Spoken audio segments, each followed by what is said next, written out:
I thought he made some beautiful throws Saturday night. He missed some, but he made some beautiful throws too. Hey friends, welcome into TexAgs Rewind presented by Specs. We're in the Rollo Insurance Studio, and today's show was a fun show. Now, Jackson, Nick, tell me what you guys think. I feel like there were some mixed emotions on the program. Nick, start us off. Yeah, sorry, I was talking to Billy. Mixed emotions. What do you mean? Oh, about the game, like just in general. Yeah, I kind of agree with Billy on this. I fall on that side of the Your boss conversation. is right in front of you. I get it. No, he's actually gone now. Oh, okay. Less on the OB side, more on the hey, it's a win. It was clearly in hand the entire time. Yeah, they didn't play their best, but it's. Anyways, you get what I'm trying to say. I get what you're saying, but what about David Nuno? I had a thought. I had a take. Please, by all means. You don't remember? I do. Okay, so what I team feel like you're more in my camp as well. I think it's my camp. camp. I think it's my camp. I think I started the camp. All right. Duck camp. Duck camp's a great camp. Jackson, what team are you on? I'm on your camp. I'm in Billy's camp. I'm in Nick's camp. So what we're saying is everybody's against. I don't want you in my camp. Well, I'm in your camp. Get your own camp. And I think, I think the game was a game where Elko just wanted to get the win and do his best to get out with no injuries. Unfortunately, Cyrus Allen got hurt, but I don't think it's indicative of how good our team is, honestly. It's week 10. Yeah, we got 10 weeks of proof here. All right, so on the show, we talked about that. We had OB on there. We had Tom Hart on there. We had Billy Liucci on there.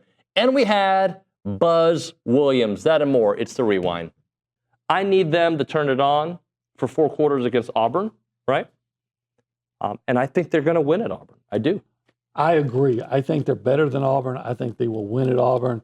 But I don't, of course, and I know you agree with this, you don't take anything for granted at Auburn because, we were there 2 years ago. We've seen it too many times. What I thought was, I was talking to Jackson earlier today.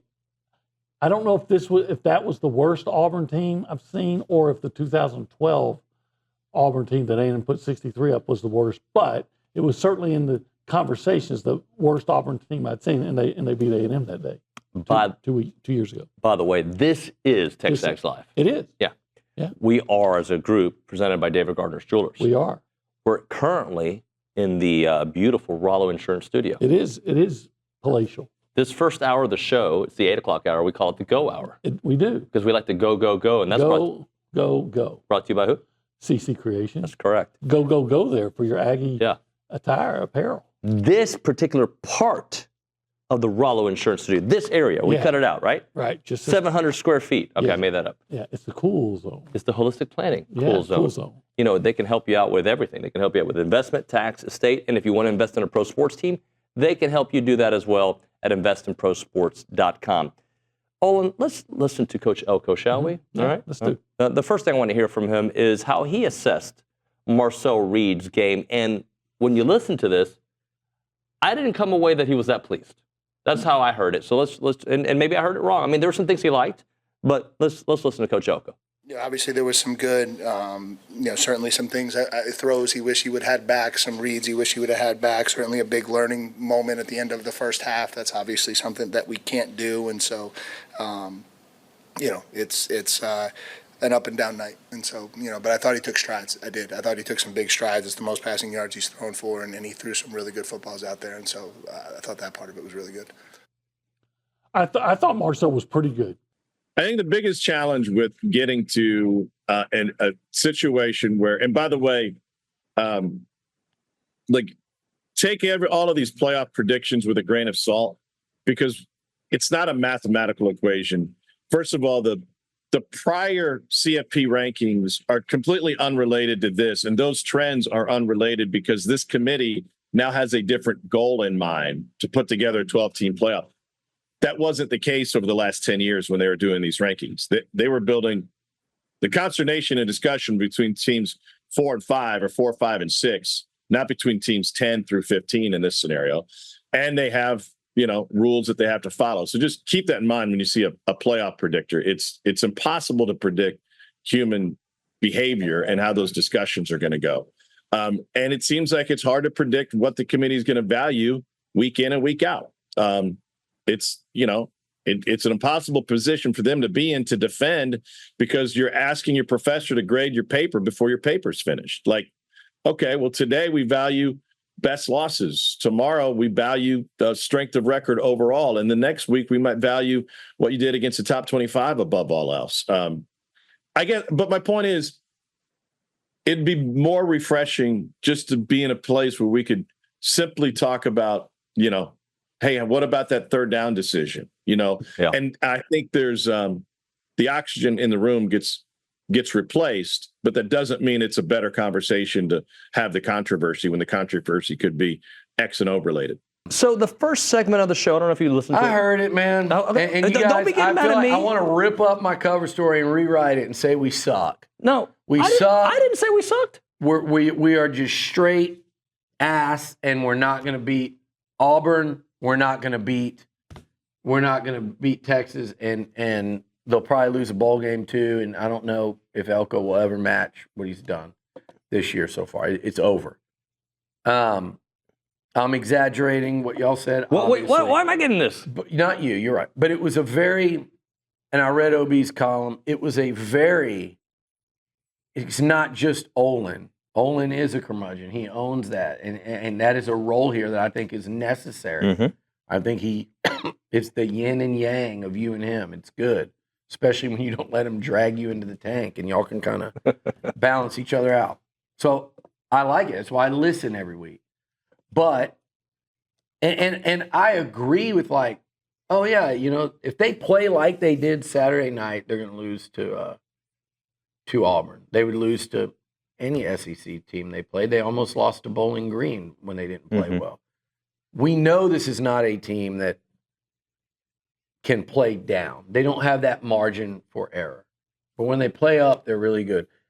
I think there's too much being thought in. Like, if you want to get micro with me and say, hey, Marcel Reed will have to be more accurate down the field. Well, I think that's what this week was for, because he hasn't generally been as much as you'd like to see. So they're working on it. And I thought he made some beautiful throws Saturday night. He missed some, but he made some beautiful throws too. Yeah. You work on it. And I'm concerned about short yardage without Le'Veon and Besantis against, really good SEC fronts that you're about to face. But I was already, they could have gotten every 3rd and 1 in that game, and it wouldn't change anything for me in my mind. I was still going to be concerned, and it wasn't like they were just sitting there getting stuff. Amari Daniels had 5 carries. 5. One of them was a 71-yard touchdown. They got him out of there. So it wasn't like they were routinely getting stopped, and there were some penalties. Do I wish they would have played better for 4 quarters? Sure.